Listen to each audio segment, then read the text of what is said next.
में रामनवमी को लेकर जो सौहार्द का त्यौहार माना जाता है वो कहीं ना कहीं बिगड़ा है, जिसको लेकर आज एआईएम के प्रदेश अध्यक्ष अख्तरुल इमाम ने प्रेस कॉन्फ्रेंस कर तमाम मुद्दों पर आवाज़ उठाई है और सरकार को संवेदनशील ना होने की बात कही है।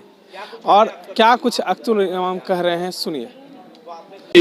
राम के नाम पर जितने जुलूस निकाले गए, पहले तो ये मान लीजिए कि राम के बारे में जो आम धारणा है लोगों का, उर्दू के महान कवि ने इमामुल हिंद कहा, हीरो ऑफ द नेशन कहा उसको, और उसके आड़ पे जो कुछ बिहार में हो रहा है ये बहुत ही दुखद है। अभी ताज़ा तरीन जो घटनाक्रम है वो कल और परसों के दरमियान में जो हालात बिगड़े हैं पूरे बिहार में, उसमें ये हुआ कि जुलूस निकाले गए।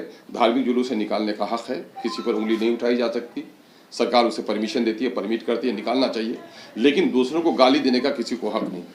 मुस्लिम अक़लियत के खिलाफ भद्दे नारे लगाए गए, रूट चेंज किया गया, और ये प्लानिंग वे में जैसे लगता हो कि टारगेट किया गया हो मुस्लिम मोहल्ले को।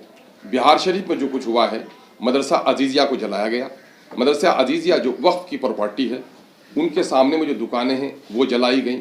वहीं पर एक इलेक्ट्रॉनिक डिजिटल इंडिया के नाम से शोरूम है इलेक्ट्रॉनिक्स का, उसको लूटा गया।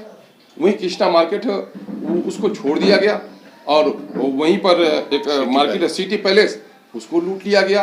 आप देखेंगे कि लहरी थाना के करीब अंदर मस्जिद के अंदर में आग लगाई गई, मस्जिद के कुछ हिस्सों को तोड़ा गया, एक गुंबद को तोड़ दिया गया, दूसरे गुंबद पर झंडा लगा दिया गया।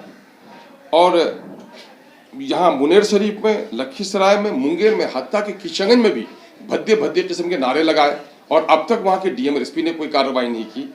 तो ये जो मजहबी फसाद का एक जरिया बना लिया है लोगों ने, फसाद पैदा करके राजनीति करने का, ये बहुत दुखद स्थिति है। उससे दुखद स्थिति ये है कि जो कुछ हुआ बिहार की वो सरकार जो गठबंधन की सरकार, सेकुलर सरकार कहती है, न्याय पे आधारित सरकार कहती है, रूल्स ऑफ लॉ, ये हुए घटनाक्रम, इतनी बड़ी घटना हुई है, वजीर आला का इस पर कोई जबरदस्त बयान नहीं आया, नायब वजीर आला ने ट्वीट भी नहीं किया। लोग तकाजा भी उस पर कर रहे हैं कि बड़े संवेदनशील आप रहे हैं, छोटे छोटे मामलों में आप ट्वीट करते थे, ये इतना गंभीर मसला हुआ है तो आप बिल्कुल चुप क्यों बैठे हुए हैं। तो लगता है कि बिहार की जो गठबंधन की सरकार है वो भी तवज्जो नहीं दे रही है। गिरफ्तारियां क्यों नहीं हुई, दुकानें क्यों जलाई गई, रूट क्यों चेंज किए गए, फसादात की कोशिश क्यों की गई, और एक तरफा तौर पर लोगों पर जुल्म क्यों हुआ। जो लोग जख्मी हुए हैं उन जख्मियों का अब तक कोई खबरगिरी करने वाला नहीं हुआ, उनका इलाज क्यों नहीं हुआ, सरकार ने मुआवजे का ऐलान क्यों नहीं किया। तो एमआईएम इसको लेकर अपने शदीद गम और गुस्से का इजहार करती है और इस वाक़े की मजम्मत करती है, हम कंडम करते हैं। और मौजूदा वक्त बिहार सरकार का जो धुलमुल रवैया है हम उसकी भी मजम्मत करते हैं।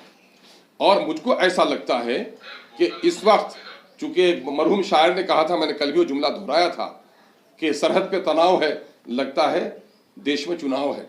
लगता है कि चुनाव के दिन करीब होते जा रहे हैं, तो एक साजिश की जा रही है और टारगेट किया जा रहा है माइनॉरिटीज़ को, और इसमें दोनों का भला है, एनडीए का भी भला है, महागठबंधन का भी भला है। एनडीए का भला इसलिए है कि मुसलमानों को प्रैक्टिकल राइट बनाकर, माइनॉरिटी के लोगों को निशाना बनाकर इनके घर लूटे जाएं, इनके खिलाफ मजहबी नारे लगाए जाएं, इनके मजहबी इबादत खानों को तोड़ा जाए, और उसके दरमियान में डर और खौफ पैदा किया जाए, जिससे जो हिंदू कॉमनल वोट है वो ताकि मुत्तहिद हो जाए, उनकी सियासी रोटी पक जाए। और दूसरी तरफ बिहार की गठबंधन की हुकूमत ने ढील इसलिए दे रखी है कि अक़लियत के लोग ताकि डर के मारे में मेरे झोली में आ जाए। ये दोनों की अपना जो हित है वो दोनों का हित निहित है इस मामले में। इसलिए ये मामला कहीं से भी बिहार जैसे सौहार्दपूर्ण क्षेत्र में, जो बापू के चंपारण की धरती भी यहाँ रही, हम बौद्ध का नाम लेते हैं, गौतम बुद्ध का नाम लेते हैं, जिस मुनीर शरीफ के दरगाह का हम नाम लेते हैं प्यार प्रेम